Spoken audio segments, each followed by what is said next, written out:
Yeah, we hang out a lot. People think we're brother and sister, but we're not. So, yeah, we're quite a small company. There's 8 of us in the company currently. That's our team. Yeah, that's the whole shop pretty much. And the nice thing is, because we're so small, we're all very involved in the whole creative process. It's, we kind of all have our individual roles, but they overlap, and we're all friends. I mean, we hang out all the time outside of work, and I think that's partly why our work is like it is, because we're constantly interacting with each other and talking about it. We started up about 6 years ago. Myself and my 2 best friends, Marcus Wormstorm and Janus Hendricks, had done an animated film called The Tale of How. Once that was released, we started getting commercial interest in our work, and we decided to start a commercials company called Shy the Sun. We just wanted to keep the 2 companies separate, because the Black Heart Gang is involved in kind of a whole another world. So the first job we ever got was for United Airlines, and it was amazing. The brief was so open. Basically, they wanted us to create an orchestra that was going to serenade a passing plane.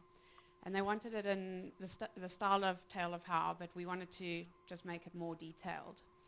And there were only 7 of us working on this project. It was 3D artists, 2 illustrators, and 1 compositor and a producer. So we pretty much worked like all day, all night, and every weekend. And yeah, it was a lot of fun. Did a lot of research into sea creatures and orchestras, and kind of just started working out what sort of sea creatures could be what sort of instruments. Some of the sea creatures were a little bit too weird, and we had to throw them away. And then, of course, we created an initial style frame just to give the agency an idea of where we'd be heading. You'll see when we show the piece, it did change over time, but the look was pretty close to this.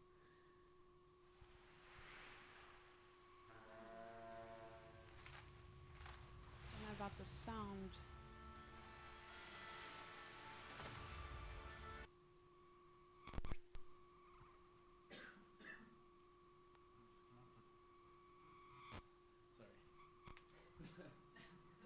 silent orchestra.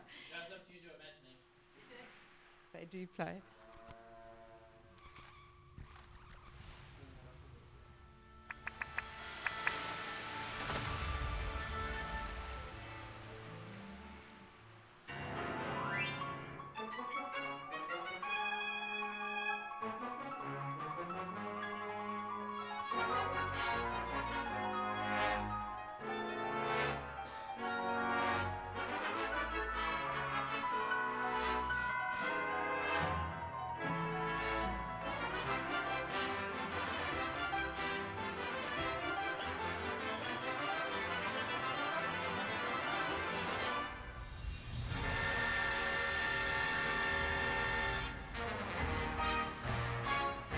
Crossing the ocean will never be the same.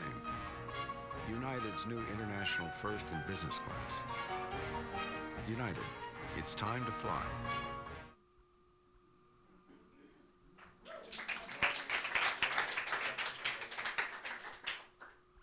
That was Robert Redford's voice at the end. I don't know how they managed that, but. So our next project was for Baker's Biscuits. And again, we were allowed quite a bit of freedom in developing the script. And also we kind of didn't want to get stuck in people thinking we could only do something in one style. So we decided we wanted to build like this miniature set in a forest and have 3D characters that almost look puppet-like. And kind of what we did is all our stuff starts off with these kind of very basic initial line drawings where we kind of develop these environments and characters and then string a story together depending on the various ideas we come up with.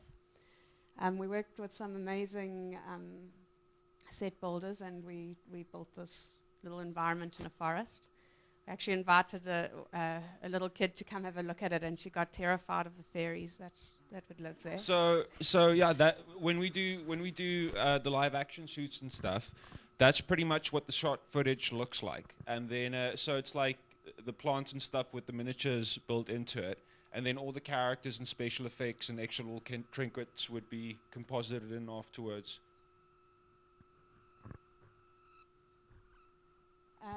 Yeah, basically it had to be a nursery rhyme characters enjoying a picnic. So it was a nice base to work from, you know, Polly and the spoon and what's that spoon in the plate? The dish ran away with the spoon or something. Peter Pumpkin Eater. Do you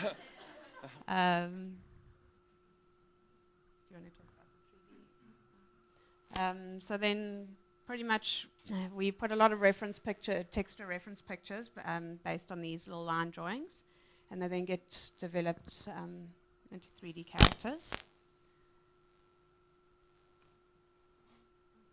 The mice are my favorite.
Yeah, I think the nice thing about commercial work is getting the budgets to do stuff that we would never be able to do alone, you know, like really experiment with whatever we want. And somehow, generally, agencies trust us or believe that we can do it. I mean, we'd never done miniatures before or anything like that. And yeah, it's a lot of fun playing around.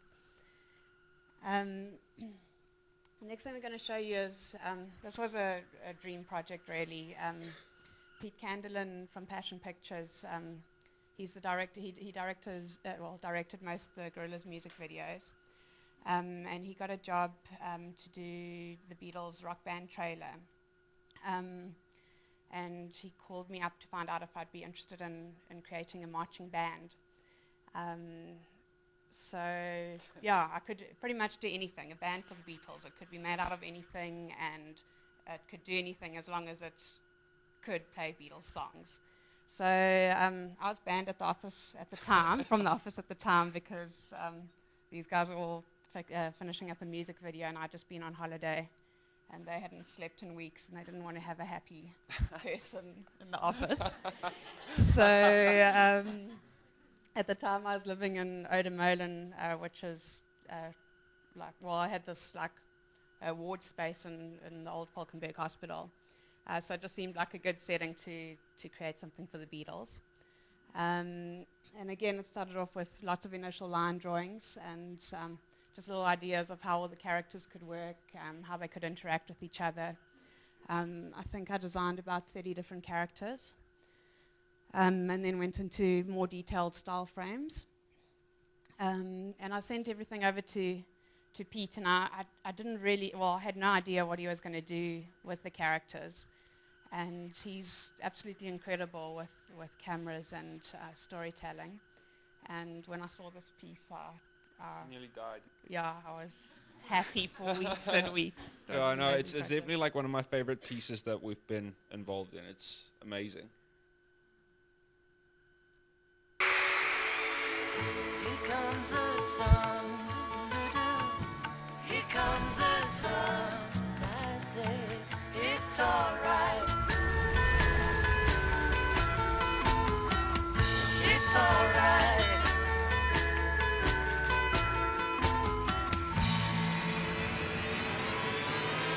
Sitting in an English garden, waiting for the sun. If the sun don't come, I get to turn from standing in the English rain. I am the Eggman. I am the Eggman. I am the moralist.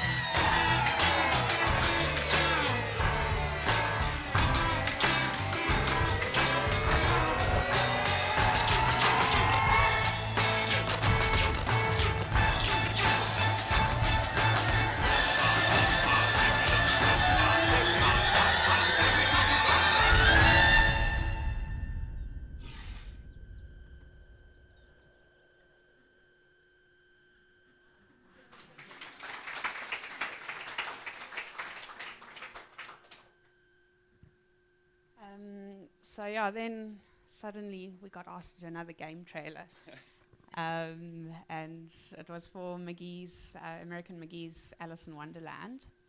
And I don't know if you guys know much about the game, but the story's pretty much Alice sees her parents burnt in a fire, and she goes insane. And because she goes insane, Wonderland turns crazy. And she basically has to face the Mad Hatter to meet her evil counterpart and defeat her madness and return Wonderland to normal. And they wanted something that would be bloody. They wanted it to start in London and have some indication that she's seeing a therapist. Then they wanted London to break apart and her to fall into Wonderland. And the whole company went over to London to work on it. The animation was done in Passion. And it was cool because we were all staying in a house together and kind of walking to work in the morning and passing. And we went to Oxford to see where the story was wrote and stuff. Yeah, we sort of retraced the original Alice's footprints, I guess. And a lot of the images we used in the London scene were things that we saw in London. We went to the Henry Morton Museum, and that had a lot of the references we used for the first part. I think, are we showing just the third part? Yeah, just the third part, Oriental Wonderland. So here's just a few of the initial concept sketches. Our first style frame was the caterpillar over there. Both him and the mushroom changed quite a bit. you'll see the animated mushroom just now, sort of as a colourful version of that piece. And we try to hide as many symbols from the game and the story. Like every single element you see in the animated piece has got a story behind it. Even things that look random have a purpose. And I think for gamers, it's great they can kind of find clues to the game inside the trailer.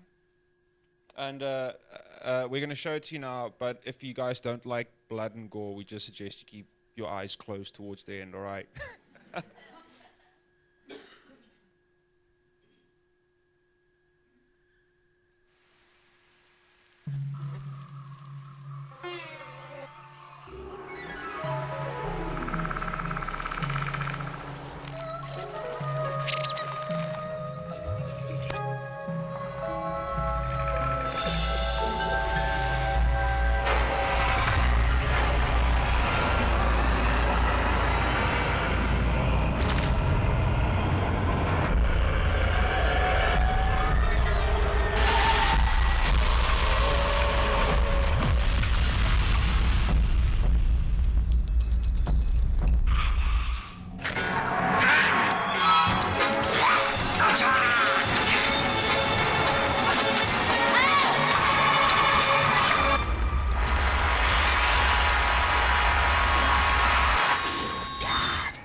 This is our most recent commercial piece for Clover, and yeah, we had to create a factory in the Milky Way, and it needed to be a functional factory that showed all the various milk process, sort of how milk gets turned into cheese and cream and butter, and again we kind of started by coming up with the initial characters, and as odd as the characters look, they're completely sensible and they really function well, you know. For instance, we needed a character that could cut cheese, so it made sense to have a beak-like character with his beak could function as a knife, and you probably wanted a long neck, so weird like feathers from its body got into the cheese. So I don't know, that's kind of... Yeah, so it's almost like a real dairy factory, just with a slight fantasy twist on it, you know. Then the characters get developed in greater detail. Oh, and this is like normally how a character would progress, right? So you would have Ree's initial concept sketch over there, and then we would start developing the character. And I really liked that Granny, but agency felt that she looked like a chain smoker and a bit anorexic. So then we just had to like kind of fatten her up a bit and make her really plump and cute, like, the grandma you love. So...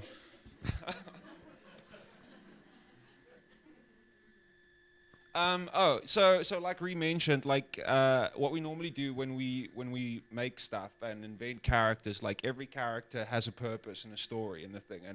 And Clovis got this little slogan that they say they put love in every product. So then we invented these girls, and their main job in the factory is to kiss every product because they're putting love into the product, And then their lipstick smudge turns into the Clover logo. So it's just like how we play around with, like how people know the product and what people want from it and stuff. Also, quite a few of our campaigns, go become print campaigns. So these are stills into what would later become quite big print campaigns.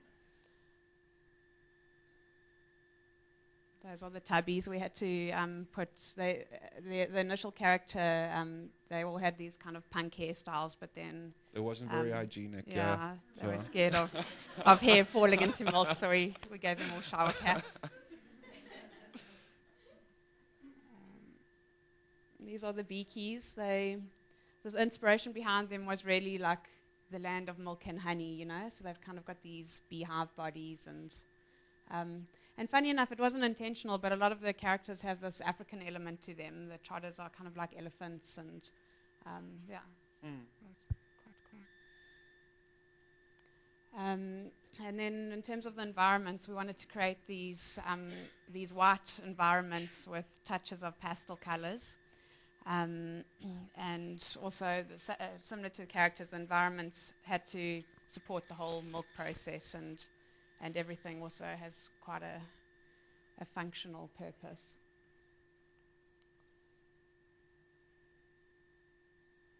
Oh, so these are just unshaded, rough 3D, not rough, finalized 3D models. So, I mean, you guys can see the amount of detail that we go into, and like the most important thing that we always do is like you have to respect the design. You know, like just take what Ree and Lindsay did, and then translate that into 3D, lay it out, see what it looks like through a camera, and then yeah, just place it around so it looks nice and stuff. But yeah, it's pretty detailed.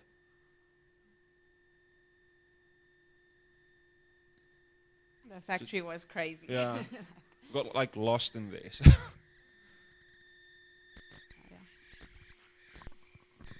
Grandfather, where does clover come from? Far beyond the furthest star, far beyond the sky, is a waterfall of the purest milk, 1,000 stories high. The twirling tinas dance so sweet as they thicken the milk just right.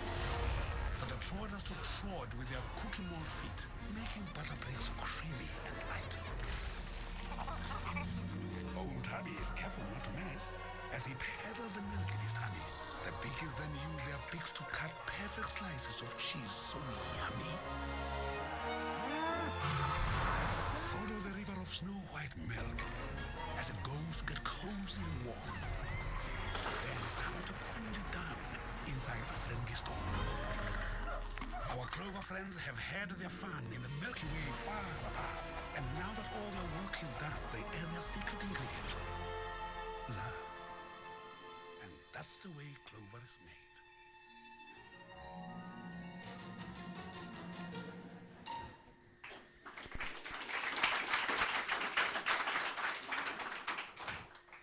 We're currently busy on a few small spots based on this universe, so you'll see some more of that soon. We had this really, really cool job for MNET, about a year and a half ago. It came after Baker's, and we decided for this one we really wanted to create miniature sets, and again, simple designs, and they were turned into something quite spectacular. And yeah, we're really proud of that one as well, because it's the first time in the country that people did like a stereoscopic mixed medium commercial, and we did 2 of them, and it was just crazy because it's never been done before in the country. So we got like a robot arm that used to build cars, and then we had to reprogram the thing so you could stick a camera on it and actually shoot a commercial. It was a bit intense, but yeah, we managed to pull it off though. We're just going to show you one of the spots, but we did 2 spots, and we actually used the same set and just sort of moved all the elements around, and it ended up looking like 2 completely different environments. So we're going to show you the first one because I really like the house.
we've got a lot of other work, but that's all we're going to show you this morning. We'll keep you guys in suspense, but if you guys want to check out more, check out our website, www.shythesun.tv, and for more exciting news, follow us on Twitter and Facebook. We've got quite a lot of making of videos. After every piece we try to do a making of, so you can kind of watch the whole process from beginning of it to end on that.